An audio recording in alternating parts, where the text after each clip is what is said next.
Ani and G'day. My name is Adele Loosemore and I'm a treaty Indian from Shiponining. The foundering of the Asia in 1882 is one of the most famous shipwrecks of Georgian Bay. The resting place of the Asia has yet to be discovered. And although our community played a very small part in the after effects of this event, I think you'll find that it's a story that you won't easily forget.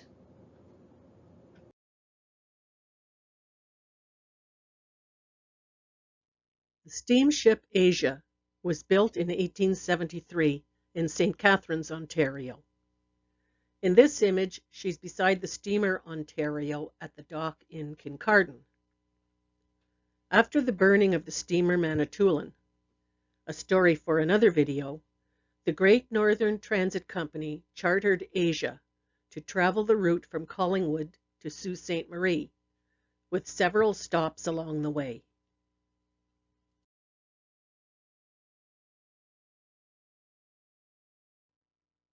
Here's an image of the docks at Collingwood. That tall building is a grain elevator. This photo is from 1879, 3 years before the Asia was lost.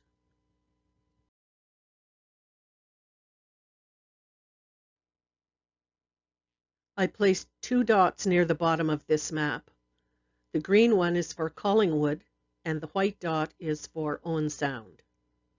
Shipping and shipbuilding would become major industries for both communities. On September 13, 1882, the wind was blowing so hard that directors of the Great Northern Transit Company met to discuss whether or not Asia should set out for her run as planned. Collingwood was her home base. Owen Sound was to be the first stop. Captain John Savage reassured them that the steamer could handle the weather conditions.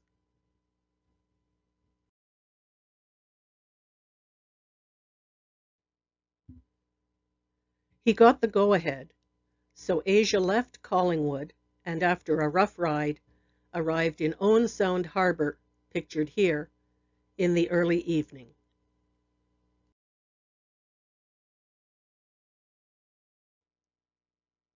The steamer was loaded with more passengers, livestock, and freight.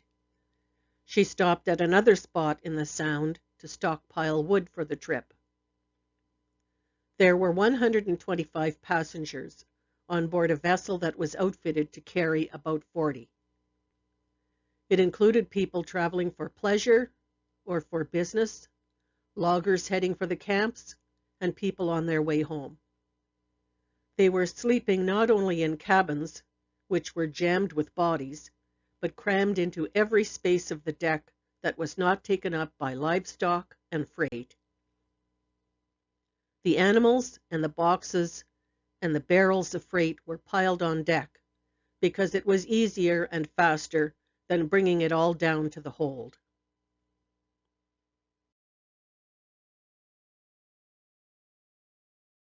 Asia was top-heavy as she headed out for her next stop, French River, and she had a long way to go. The French River Delta is up near the top of the map, where I placed a gold-colored dot. The French River stretches over 100 kilometers, from Lake Nipissing to Georgian Bay. It was a busy travel route for indigenous people, and later for voyageurs, and then for the logging industry. The loggers on board the steamer, along with equipment, supplies, and draft horses, were headed to a camp on the French River. Asia was out in the open on Georgian Bay, with gale winds that kept up all through the night and into the next day. The steamer was tossed around on giant waves, while animals, freight, and passengers slid back and forth with the rolling of the vessel. This went on for hours, with screams and cries of panic from the people and the livestock. The captain turned the vessel westward, hoping to reach Lonely Island, circled in green. It's the site of the Lonely Island Lighthouse, which I'll talk about later in this video.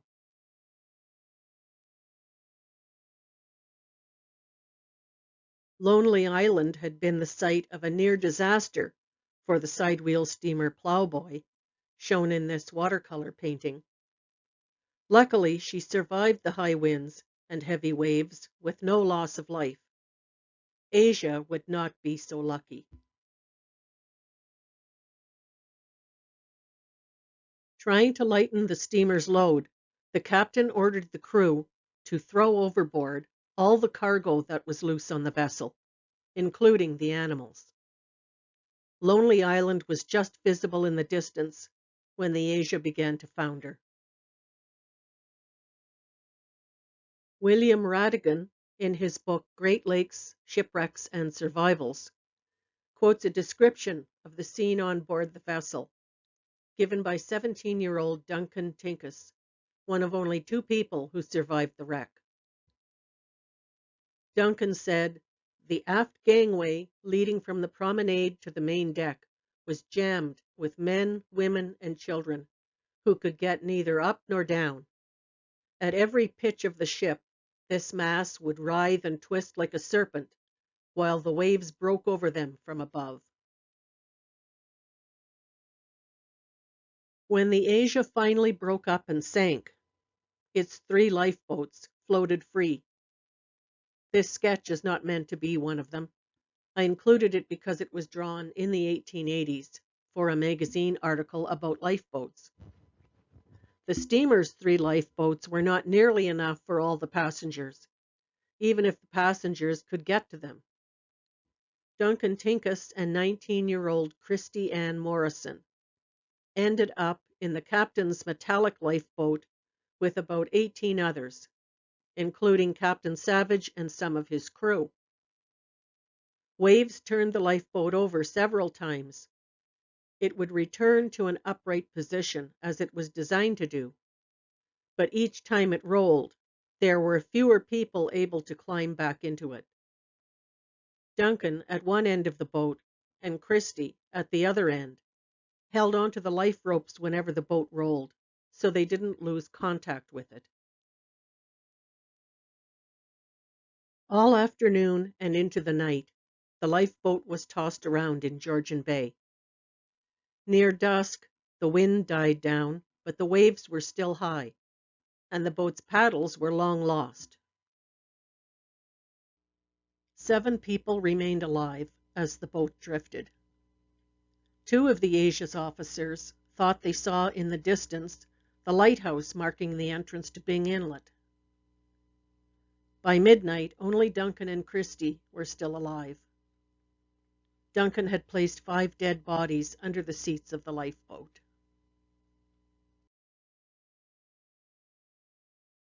On September 16th, Captain A.M. McGregor arrived in Parry Sound and reported that he had passed the wreckage of a steamer off the Limestone Islands. He had picked up and brought with him a trunk, a door, and a pillow slip marked Steamer Asia. The Markdale News also reported that about 10 this morning, on September 17th, an Indian boat reached Parry Sound from Pointe-à-Bar, about 35 miles distant, bringing Mr. D.A. Tinkes of Manitowoning and Miss Christy Ann Morrison from near Owen Sound, who are supposed to be the only 2 survivors of the ill-fated steamer. Luckily, a native couple in a sailboat had come across Duncan and Christy and brought them to Parry Sound. They had left behind on a rock the 5 bodies that had been in the lifeboat. Duncan later returned with others in a tugboat to retrieve those bodies.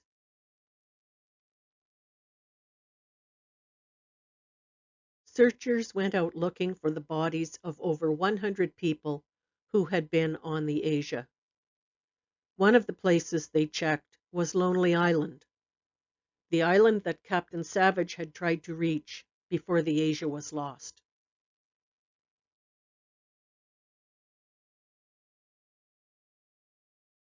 Here's an aerial view of that island.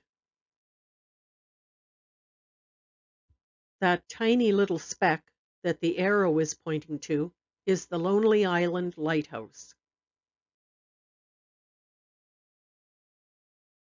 Here's a closer view. That dark line leading up that bluff to the clearing is where the stairway was.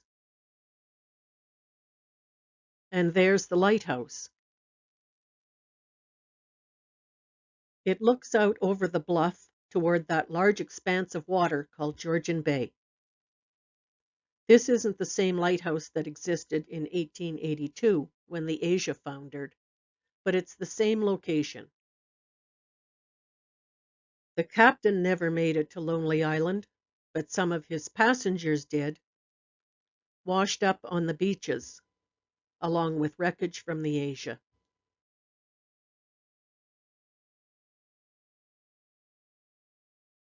J&C Noble, fish dealers in Killarney, used their tug Anne Long to help in the search and transported several bodies. This image, taken in 1908, shows the Anne Long after a storm that caused her to founder at Lion's Head.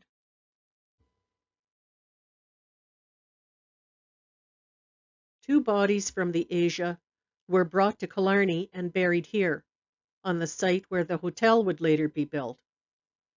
That's where our graveyard was in those years, with a small chapel nearby.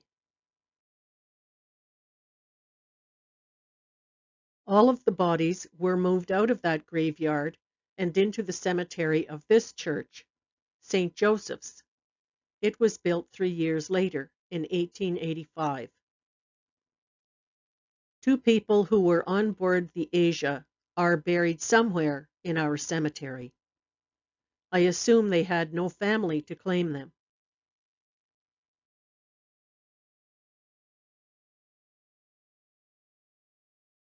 This is a photograph of Christy Ann Morrison. The background is made to look like a beach, and she has her hair down and is holding onto a rope. So this scene is probably supposed to represent what happened to her during that storm, and how she was able to survive by holding onto the lifeboat's rope as it capsized over and over. She later married Albert Fleming in 1892 and died in 1937 at the age of 74. She's buried at Greenwood Cemetery in Owen Sound. In 2018, a commemorative plaque was unveiled on her gravestone by two grandchildren. The same plaque was also added to the grave marker of Duncan Tinkus, whose name was actually Douglas Tinkus. He's buried in the Anglican Cemetery in Little Current on Manitoulin Island. I haven't been able to find any photos of him. He ran a hotel in Little Current and died a single man in 1901 at 35 years of age.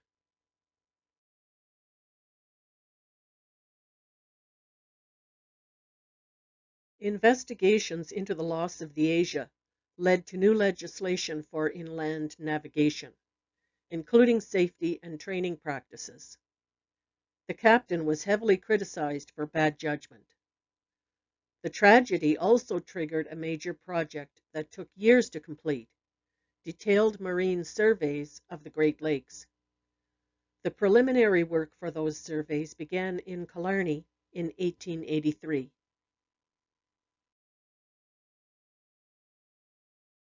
The Asia's wreck has never been found. Just a few months ago, in September 2022, the Owen Sound Sun Times published an article about the research of Glenn Parr, who believes the Asia rests in a spot about 20 miles south of South Limestone Island. The author of the article says that's much further south than others have searched for the Asia's wreckage. I put a link to the article in the description box below this video, in case anyone would like to know more details. The following list of crew members and passengers who lost their lives when Asia went under is from the Dominion Annual Register of 1882. The ballad was written by C. H. J. Snyder and is from Smithsonian Folkway Recordings.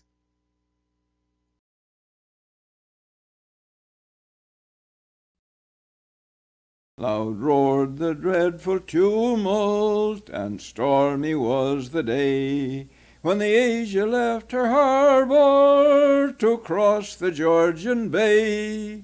100 souls she had on board, likewise a costly store, and on that trip this gallant ship she sank to rise no more.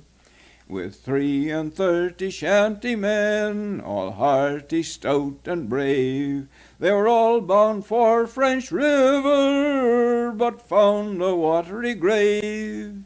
Men tried to save the captain, as the waters round him raged.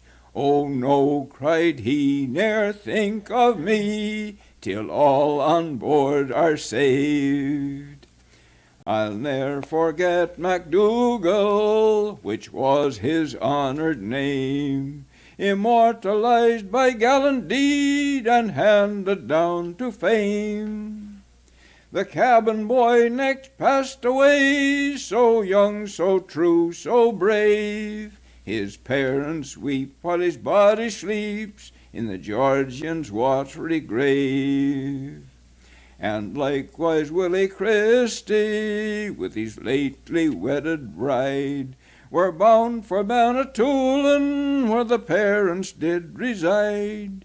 If we had only left this boat last eve at Owen Sound, oh, Willie dear, why came we here to in these waters drown? Mamma will say, why such delay? But she must be excused. 'Twill make her sad, likewise my dad, to hear the awful news. Of all the souls she had on board, 2 only are alive, Miss Morrison and Tinkus, who only did survive.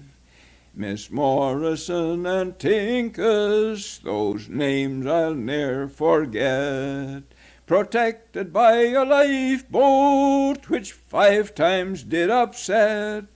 The boat was seen to hold 18, which into her did climb, but it upset and down they went. There were 7 at one time.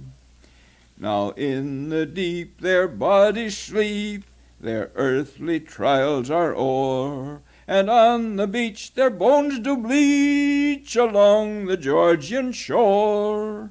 Around each family circle, how sad the news to hear, the foundering of the Asia left sounding in each ear.